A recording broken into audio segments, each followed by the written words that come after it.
Okay, now next is arithmetic progression. What is arithmetic progression? Already you have studied in class 10th last year. So that arithmetic progression, arithmetic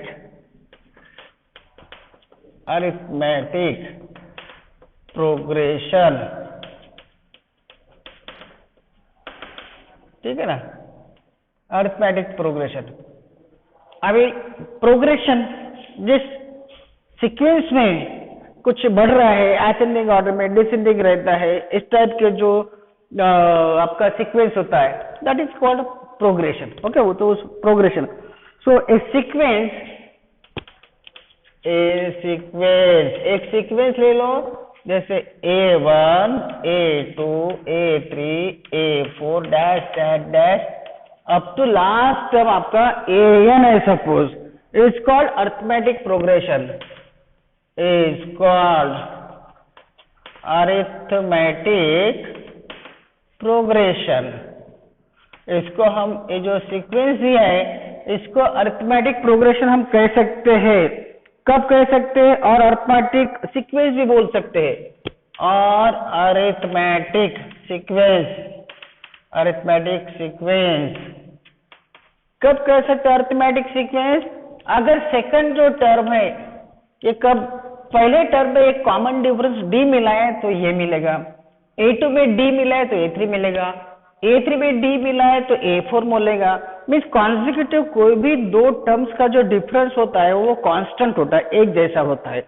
अगर ऐसा कोई progression है कि जिसमें consecutive to terms का difference constant है तो उस टाइप के सीक्वेंस को हम अरिथमेटिक प्रोग्रेशन या अरिथमेटिक सीक्वेंस कहते हैं, है ना.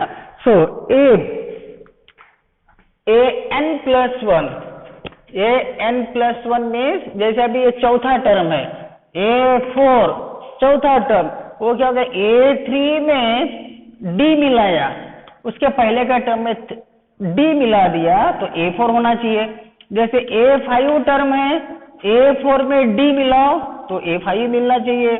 A6 टर्म है तो A5 में d मिलाओ तो ये A6 मिलना चाहिए, सिक्स्थ टर्म मिलना चाहिए. ये सभी टर्म्स में एक कॉमन डिफरेंस जो होता है वो ऐड होता है ना. दोनों कॉन्सिक्यूटिव टर्म्स का डिफरेंस जो कहीं पर भी देखो आप वो सरीका होना चाहिए, तो उस टाइप के प्रोग्रेशन को हम अरिथमेटिक प्रोग्रेशन कह सकते हैं. जैसे यहाँ 6 है तो यहाँ 5 है, 5 है यहाँ 4 है, 4 है तो 3 है, तो an+1 जो हो गया दैट विल an, इससे एक से कम प्लस d. अगर an+1 टर्म जो है if it is equals to an plus d, then this type of sequence is called as arithmetic sequence or arithmetic progression, where here जो n जो है belongs to natural number. n जो है terms का position बताता है. Small n is equal to 1 तो first term, n is equal to 2 second term, n is equal to 3 terms, है ना, like that. So n belonging to this natural numbers. Okay, let us consider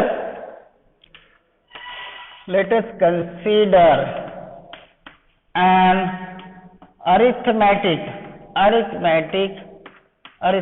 progression. एक arithmetic progression consider करो आप.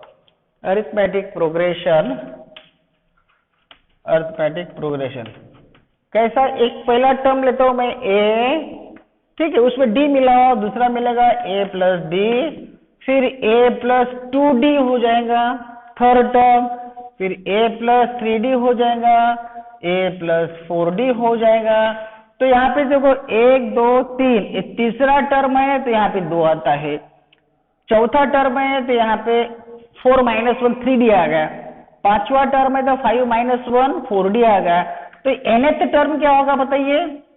nth term क्या होगा? a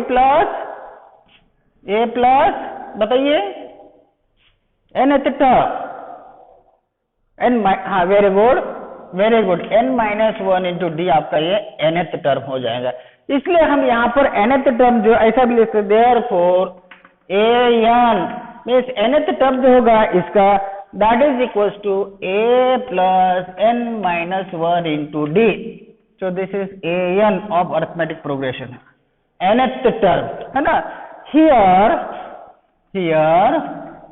d is called the common difference difference, common difference कहेंगे इसको, D को difference, and A is the first term, पहला जो टर्म है उस ए से बताएंगे, A is first term of an AP, यह आपका फर्स्ट टर्म हो जाएगा। ठीक है, अभी कुछ प्रॉपर्टी है, जैसे कि देखो यहाँ पे मैं एक एपी लिखता हूं 2 4 6 8 10 12, ये एपी है, क्योंकि कॉमन डिफरेंस जो है कोई भी दो कंसेक्यूटिव टर्म्स ले लो तो एक जैसा है ना। यहाँ पे 2 का डिफरेंस है, यहाँ पे 2 का डिफरेंस है, यहाँ पे 2 का डिफरेंस है, यहाँ पर 2 का डिफरेंस है, it is arithmetic progression, arithmetic sequence हो गया। तो अभी अगर मैं इस अरिथमेटिक प्रोग्रेशन में एक कांस्टेंट टर्म कोई भी एक ऐड करता हूँ, कोई भी एक ऐड करो, सपोज मैं हर एक टर्म में एक एक ऐड करता हूँ, तो ये 3 बनेगा, ये 5 बनेगा, ये 7 बनेगा, 8 बनेगा, 11 बनेगा, 13 बनेगा, इस तरह से। तो क्या फर्क दिखाई देगा? हाँ, तो कॉमन डिफरेंस तो वही रहेगा, है ना। तो यहाँ पे अरिथमेटिक प्रोग्रेशन में अगर कोई भी एक नंबर कांस्टेंट ऐड करे, कोई भी ऐड कर सकते हैं हम, सभी टर्म्स में ऐड करना पड़ेगा या सभी टर्म्स में माइनस करना पड़ेगा, ठीक है ना। तो यहाँ पे कुछ उसकी प्रॉपर्टीज लिख लो, देखो, write down following simple properties of arithmetic progression. Followings are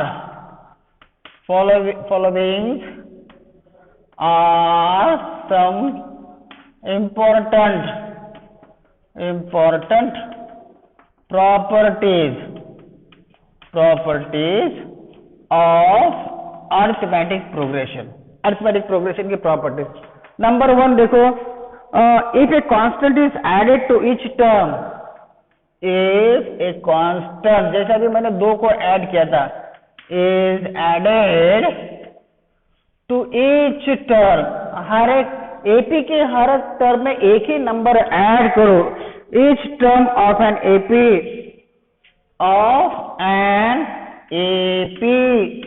तो बनने वाला भी एपी ही रहेगा क्या? जैसे एपी देखो यहाँ पे 2 4 6 8 10 12, ऐसा एपी था मेरा। अब मैं एक कांस्टेंट टर्म सपोज मैं 3 ऐड करता हूँ हर एक टर्म में, ये होगा 5, ये 7 होगा, ये 9 होगा, 11 होगा, 13 होगा, 15 होगा। तो बनने वाला जो सीक्वेंस बना, क्या ये भी एपी है क्या? Is it an AP? Difference तो कितने का? 2 का ही डिफरेंस तो वही रहा ना, 2 का, फिर भी एपी ही रहता है।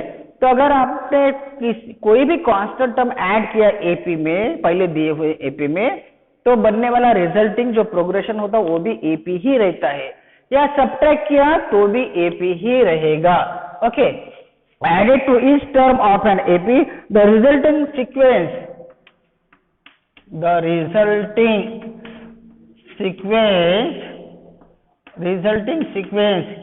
is an AP,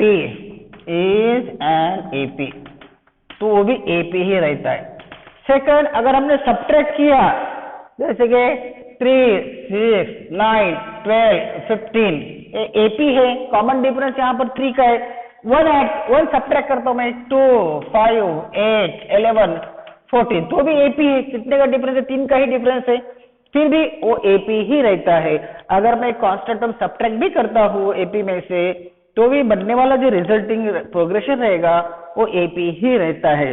second, if A constant term is subtracted, if A constant term is subtracted, एक कांस्टेंट कोई भी एक टर्म ले लो, उसको सब्ट्रैक्ट करो from each term of an AP, from each term of an AP.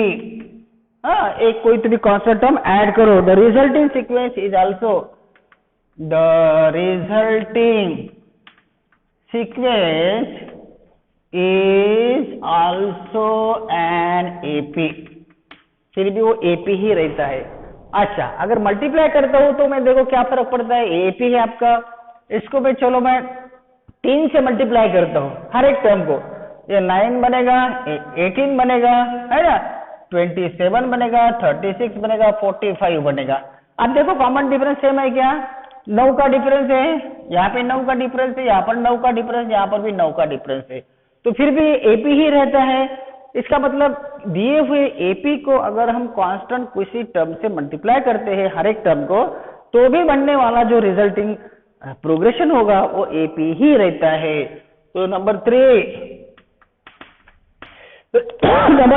if each term of an AP, if each term of an AP is multiplied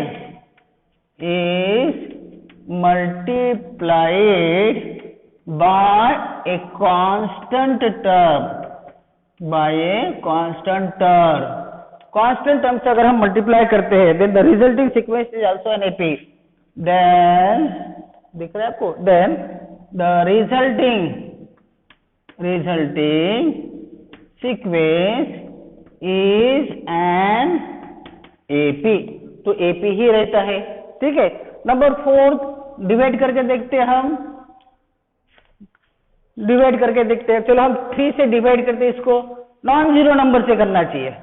3 से divide करते हो, 1 2 3 4 5, 3 से डिवाइड करो, तो ये भी 1 का डिफरेंस है हर एक टर्म में, कॉन्सिक्यूटिव 2 टर्म्स में, तो फिर भी वो एपी ही रहता है।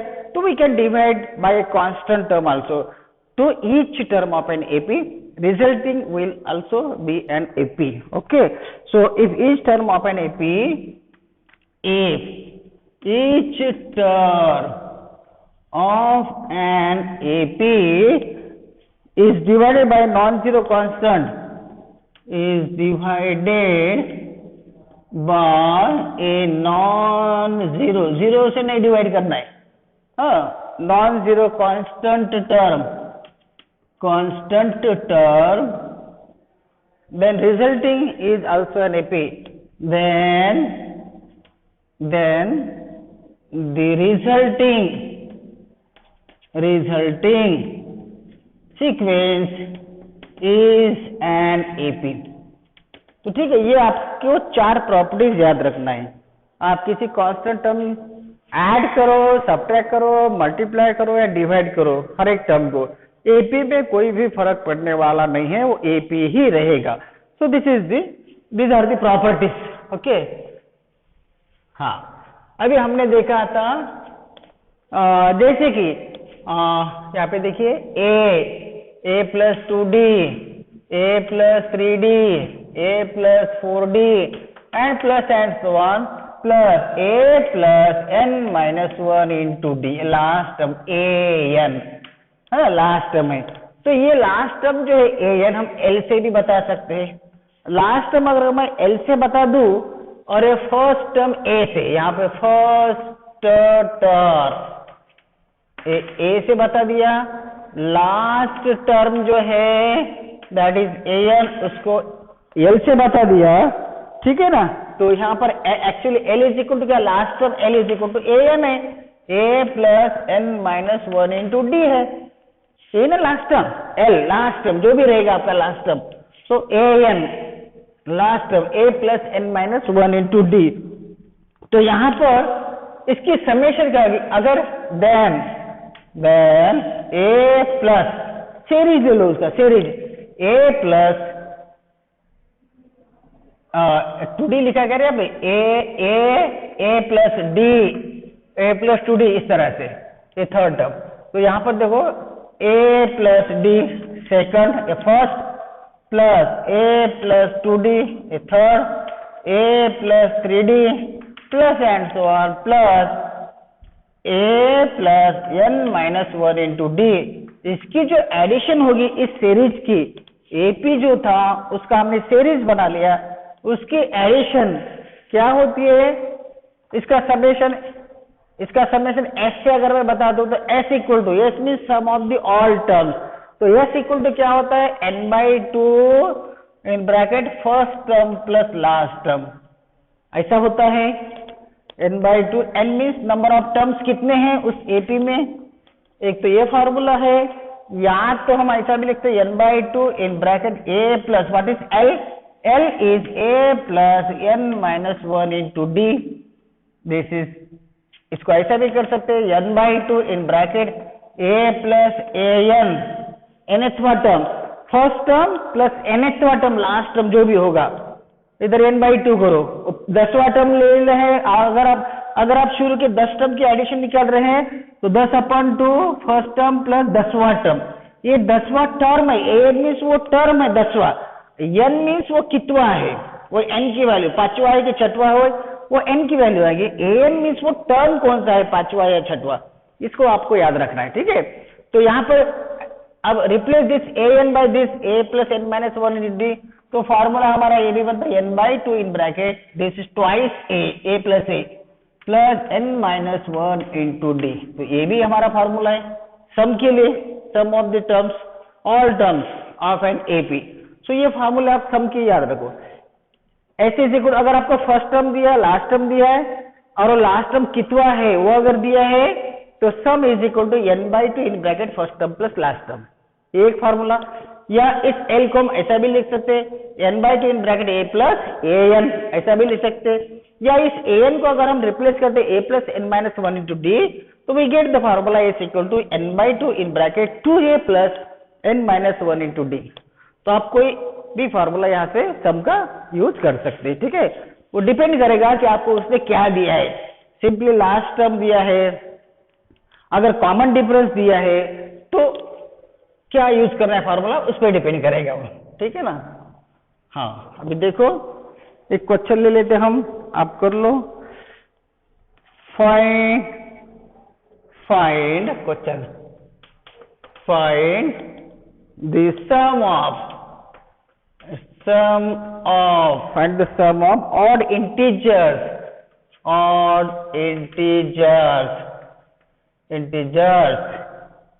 from 1 to 2001 1 to 2001 के बीच में जो ऑड इंटीजर्स है इसकी सम ले लो, सम निकालना है। हियर AP क्या दिया है देखो, AP रहेगा ना, इंटीजर्स दो कॉन्सेक्यूटिव इंटीजर्स का डिफरेंस सेम होता है 2 2। तो फर्स्ट 1 फिर 3 फिर 5 7 9 11 लाइक दैट। लास्ट टर्म क्या आएगा बताओ, लास्ट टर्म 2000, ओके 2001, यहां तक 2001, ठीक है। अभी देखो ये टर्म्स कितने होते हैं, टर्म्स कितने हो गए, यहाँ पे n की वैल्यू कैसे निकाले, डिफरेंस कितना है।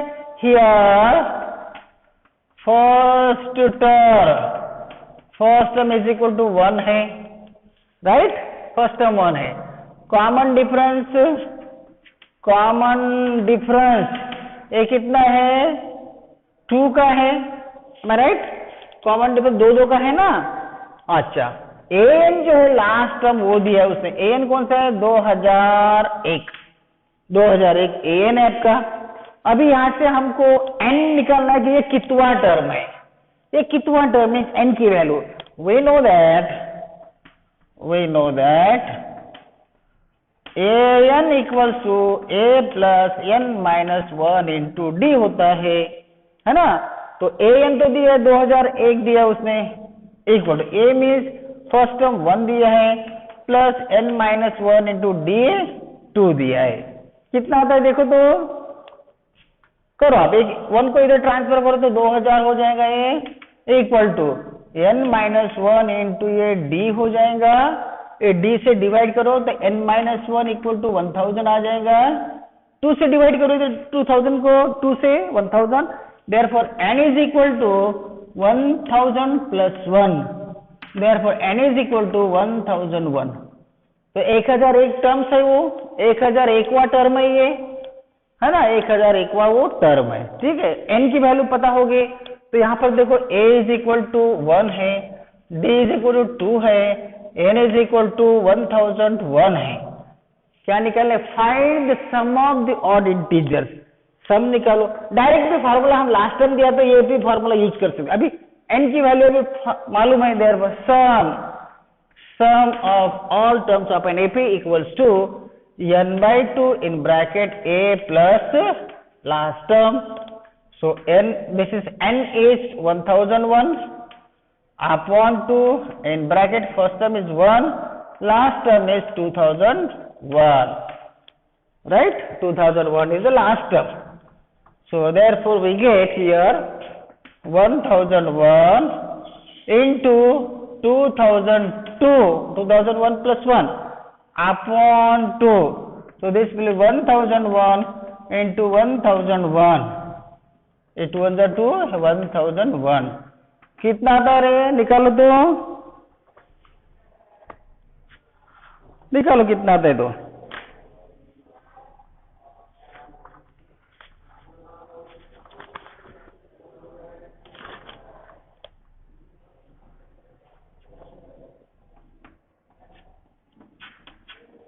इतना आता है क्या? देखो तो, करो आप लोग, यू ट्राई योर सेल्फ।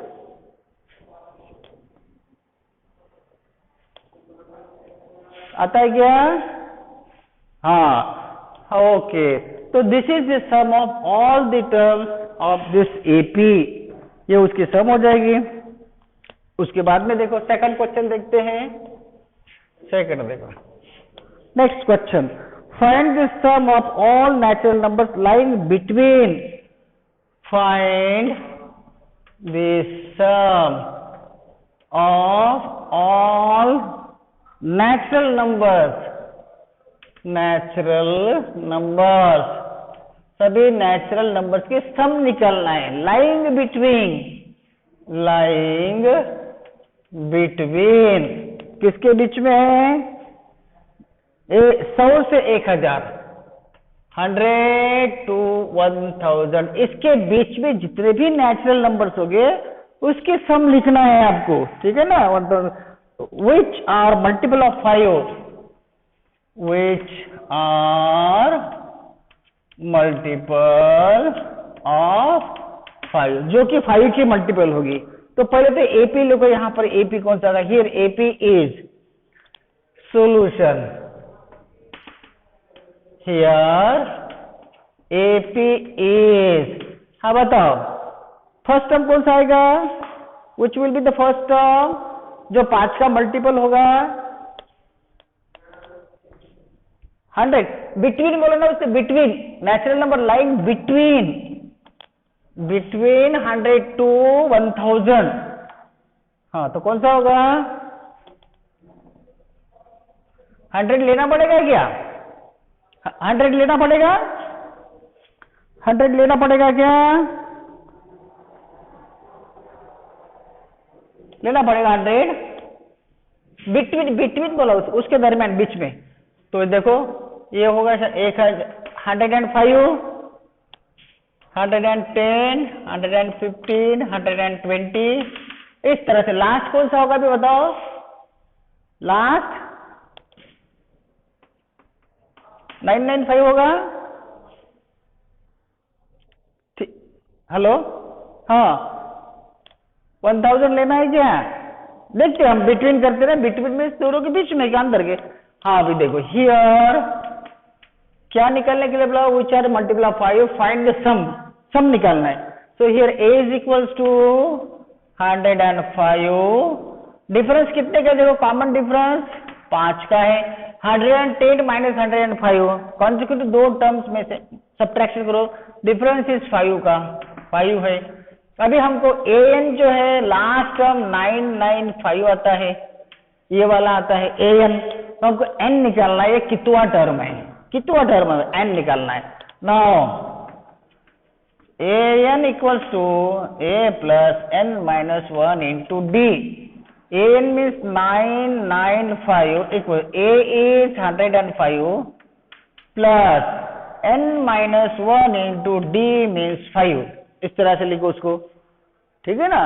हाँ अभी ये 105 इधर आने दो, 995 माइनस 105 कितना होता है? n माइनस 1 इंटू ए d मीन्स 5 है, कितना होता है देखो रे, इसमें से माइनस करो, कितना होता? 890 होता क्या? 890 होगा, हाँ 890 equals to n minus 1 into a 5। इस 5 को इधर लाओ therefore n minus 1 equal to 890 upon 5 कितना था 198 आता क्या देखो कितना था 5 1 था 5 अच्छा सॉरी 3 बच गया ना 3 9 तो 35 178 आता क्या देखो 178 ओके 178 तो n माइनस 1 की वैल्यू आ गई है therefore n is equal to 178 plus 1 therefore n is equal to 179 terms है इतने हाँ ये जो टर्म है वो 179 वाला टर्म है n की वैल्यू therefore सब निकालो therefore s equal to n by 2 in bracket a plus last term a plus last term. So what is n by 2? N means 179 by 2 in bracket. First term is 105 plus last term is 995. करो 179 by 2 into इसकी addition करो 1000 और 1100 होता है क्या देखो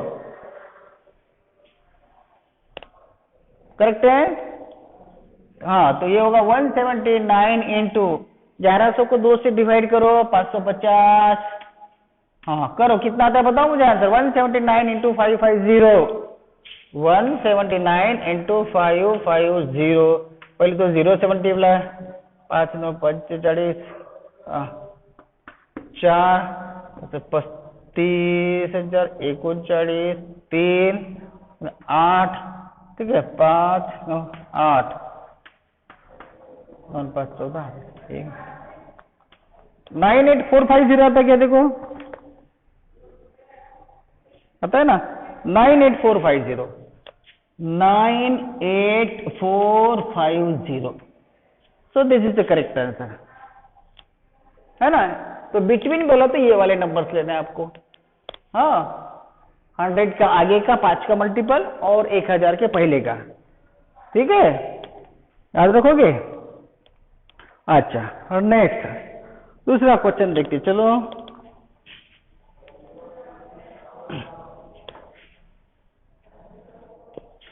एक minute इसको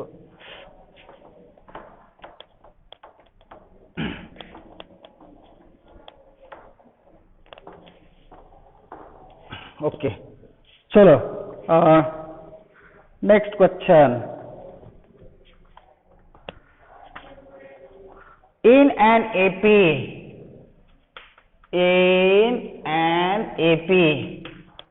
में if mth term if mth term is n mth वाला जो टर्म होगा वो अगर n है and nth term is m है सपोज nth term m है where m is not equal to n m is not equal to n mth term n है और nth टर्म m है अगर ऐसा है ठीक है find the pth term then find the pth term अभी देखो यहाँ पे mthवा मीन्स ये mthवा टर्म है ना mthवा टर्म क्या है first term a suppose let the AP is ऐसा है हमारा a plus b a plus 2d a plus 3d plus and so on a plus n minus 1 into d ये हमारा AP है सपोज ओके सो mthवा term therefore mthवा term जो है वो n है बोलते थे mthवा टर्म क्या होगा a plus m minus 1 into D होगा mthवा क्या होता है n माइनस 1 mthवा m माइनस 1 लेकिन ये n है इसकी वैल्यू n है therefore a plus m minus 1 into d this is n या इसको हम सिंप्लीफाई भी कर सकते चलो ये आपका एक हो गया फिर nthवा टर्म जो है a plus n minus 1 into D होगा। nthवा तो n आएगा यहाँ पर, लेकिन ये आंसर यम है बोलते, nthवा टर्म यम है ना, therefore a plus n minus 1 into d equals to m है। ये दो इक्वेशन मिल गए।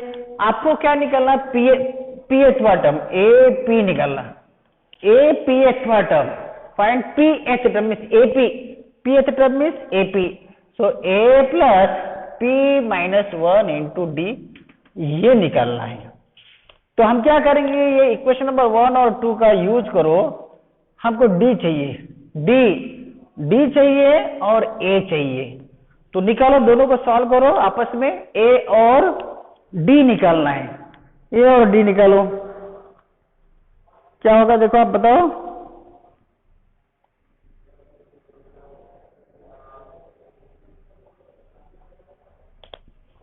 ये दोनों को सॉल्व करो, इसको सॉल्व करो, d निकालो,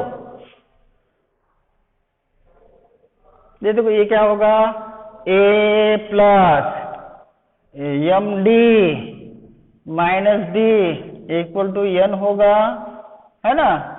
तो यहाँ पर a नंबर 1 सपोज ये जो होगा a plus n d minus d equal to m होगा। निकालो d निकालो, कितना आता है देखो, d माइनस 1 आता है क्या, देखो आप d जो है माइनस होना चाहिए, ये n था ना हमारा, हाँ देखो निकालो कितना आता है d, what is the value of d, you calculate your self.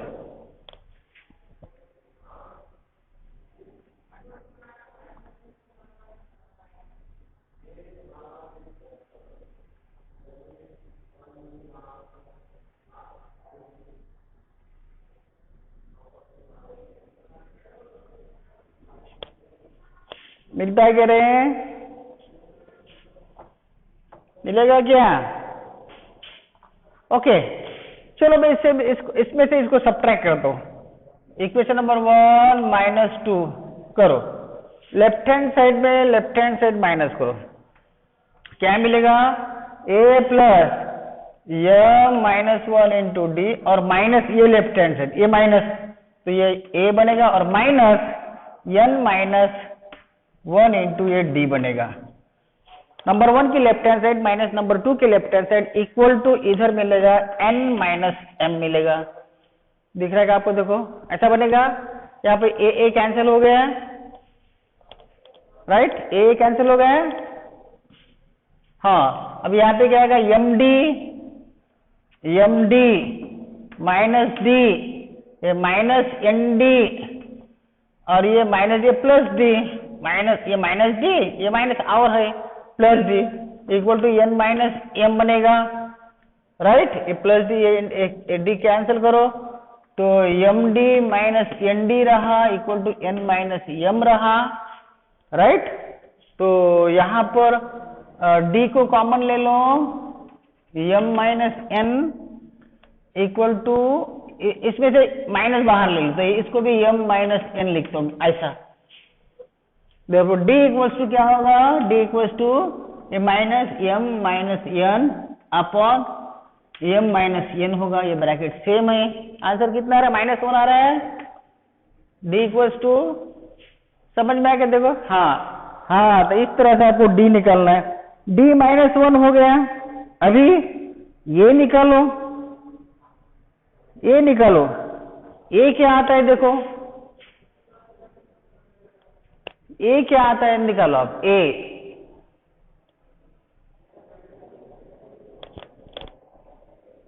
निकालो, ये किसी में भी एक इसमें रखो, डी रखो बस, किसी भी एक में रखो या 2 में रखो, हाँ पुटिंग, सपोज मैं 1 में रखता हूं, इसमें 1 implies putting d equals to -1, ये वाले 1 में रखता हूं, तो a plus m minus 1 into a d जो है -1 इक्वल्स टू n बनेगा, राइट। तो ये ए प्लस -1 से मल्टीप्लाई करो, -m बनेगा ये। चलो ये -m बनेगा, ये माइनस इंटू माइनस +1 बनेगा, ये इक्वल टू n बनेगा, करेक्ट है। तो यहां पर हाँ a equals to n plus m means m plus n +1 उधर लेके चलो -1, ये आपका a बन गया है। m plus n -1, m plus n -1, ये आपका a है, d -1 है। देयरफॉर ये pth टर्म, ये वाला टर्म निकलो, a और d पुट करो यहां पर। Therefore pth term, that is AP, this is equal a is m plus n -1, दिखाई दे रहा है ना आपको, हाँ, plus p -1 into d is -1, d is -1, simplify करो इसे, m प्लस n -1 और ये -p बनेगा, इस माइनस के अंदर मल्टीप्लाई करो तो ये 1 - p बनेगा, ये -1 से मल्टीप्लाई करो तो -p + 1 बनेगा, तो 1 - p बनेगा, बराबर है। हाँ, कितना आता है देखो अभी, हाँ सॉल्व करो उसे, m plus n -1 plus 1 - p कितना आता है देखो, very good, m plus n ए -1 ए +1 ए -p, कैंसिल करो +1 -1, so this is equals to m plus n minus p, this is the pth term, ये आएगा आपका pth term, m plus n minus p, pth term, ठीक है, समझ में? Okay,